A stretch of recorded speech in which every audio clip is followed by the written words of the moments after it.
അപ്പോൾ ഇന്നൊരു chicken കുറുമൻ്റെ recipe ആയിട്ട് നമ്മൾ ഉണ്ടാക്കുന്നത്. ഞാൻ കുറച്ച് ക്വാണ്ടിറ്റിയിൽ ഉണ്ടാക്കിയിരുന്നു കേട്ടോ. അതിലേക്ക് ആവശ്യമായിട്ടുള്ള സാധനങ്ങൾ ആദ്യം റെഡിയാക്കിയൊക്കെ വലിയ ഉള്ളി, 2 തക്കാളി, വെളുത്തുള്ളി, ഇഞ്ചി, ഒരു 4 പച്ചമുളക് കേട്ടോ. ഇനി എന്തെങ്ങനെ ഉണ്ടാക്കുന്ന നോക്കുക. കുറച്ച് വെളിച്ചെണ്ണയും കുറച്ച് ഗീ ഒഴിച്ചിട്ട് അതിലേക്ക് കുറച്ച് സ്പൈസസ് ഇട്ട് കൊടുക്കുക. പിന്നെ കട്ടാക്കി വെച്ചിട്ടുള്ള വലിയുള്ളി ആടാക്കി കൊടുക്കുക. അതിൻ്റെ കൂടെ നിന്ന് കുറച്ച് ഉപ്പിട്ട് കൊടുക്കുക കേട്ടോ. നല്ലോണം വഴറ്റിയെടുക്കൊന്നും വേണ്ട കേട്ടോ. ഒന്ന് വഴറ്റി വരുമ്പോൾ അതിലേക്ക് നമ്മൾ എടുത്ത് വെച്ചിട്ടുള്ള ഇഞ്ചി, വെളുത്തുള്ളി, പച്ചമുളക് മിക്സിയിലിട്ട് ചതച്ചത് ചേർത്ത് കൊടുക്കുക കേട്ടോ. അതൊന്ന് അതിൻ്റെ പച്ച ചുവ പോവണം കേട്ടോ. അതുവരെ ഒന്ന് വഴറ്റിയെടുക്കണം. അതൊന്ന് വഴറ്റി വരുമ്പോൾ പിന്നെ അതിലേക്ക് നമുക്ക് ഇതിലേക്ക് ആവശ്യമായിട്ടുള്ള മസാലപ്പൊടികൾ ചേർത്ത് കൊടുക്കാം കേട്ടോ. അപ്പോൾ ഇതിലേക്ക് കുറച്ച് കുരുമുളക് പൊടി ചേർത്ത് കൊടുത്തിട്ടുണ്ട്. പിന്നെ കുറച്ച് ഗരം മസാല, അതേപോലെ കുറച്ച് മല്ലിപ്പൊടി കേട്ടോ നമ്മളതിലേക്ക് ചേർത്തിട്ടുള്ളത്.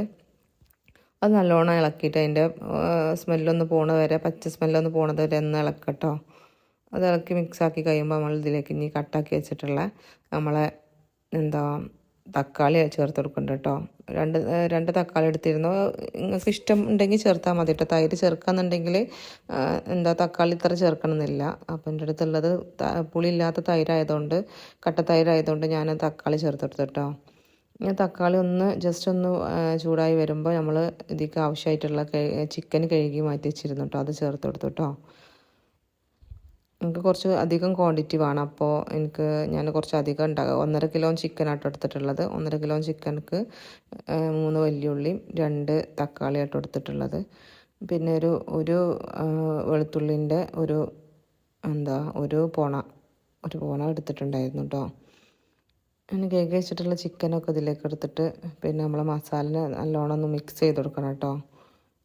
ചിക്കനും പിന്നെ മസാലയും കൂടി ഒന്ന് മിക്സ് ചെയ്തിട്ട് ഇതിലേക്ക് തേങ്ങാപ്പാലാട്ടോ, വെള്ളം ഒഴിക്കുന്നില്ല. വെള്ളത്തിന് പകരം നമ്മൾ തേങ്ങാപ്പാലാട്ടോ ചേർക്കുന്നത്.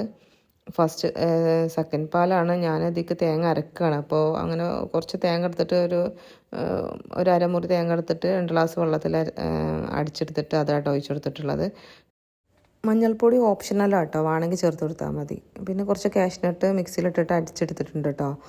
അപ്പോൾ നമ്മൾ കറി അവിടെ അടച്ച് വെച്ചിരുന്നു. ഇനി അത് നല്ലോണം തിളച്ച് വരുമ്പോൾ കുറച്ച് ഉരുളക്കിഴങ്ങ് അവിടെ കട്ടാക്കി വെച്ചിരുന്നു.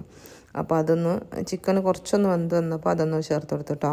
അത് നല്ലോണം ഫസ്റ്റ് ഇട്ട് കഴിഞ്ഞാൽ ചിക്കൻ വേകുമ്പോഴത്തേന് നല്ലോണം വെന്തൊടിഞ്ഞ് പോവും. അപ്പോൾ കുറച്ച് കഴിഞ്ഞിട്ടാണ് ഇട്ട് കൊടുത്തത്. പിന്നെ കുറച്ച് കട്ടത്തൈര് ചേർത്ത് കൊടുത്തു കേട്ടോ.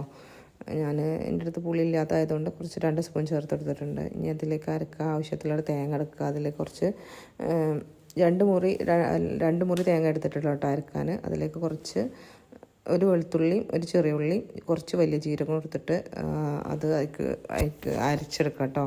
ഇനി അണ്ടിപ്പരിപ്പ് അരച്ചത് ഞാൻ അതിൻ്റെ അടിയിൽ ചേർത്ത് കൊടുത്തിട്ടുണ്ട്. അതിൻ്റെ വീഡിയോ എൻ്റെ അടുത്ത് നിന്ന് മിസ്സായതാട്ടോ. പിന്നെ തേങ്ങ അരപ്പം ചേർത്തിട്ട് കുറച്ച് നെയ്യും ഇതിൻ്റെ മേലോട്ട് കൊടുത്തിട്ട് കുറച്ച് കരിവേപ്പില ഇട്ട് കൊടുത്തിട്ടോ. മല്ലിയില ഇട്ട് കൊടുത്തിട്ടോ. അപ്പോൾ ഇത്രയാണ് പെട്ടെന്ന് ഉണ്ടാക്കാൻ പറ്റും. നല്ല ടേസ്റ്റി ആയിട്ടുള്ള കറിയാണ്. എല്ലാവരും ട്രൈ ചെയ്ത് നോക്കണം. നിങ്ങൾ ഉണ്ടാക്കി നോക്കിയിട്ട് ഇഷ്ടമായാൽ സബ്സ്ക്രൈബ് ചെയ്യുക, കമൻറ്റ് ചെയ്യുക, ലൈക്ക് ചെയ്യുക.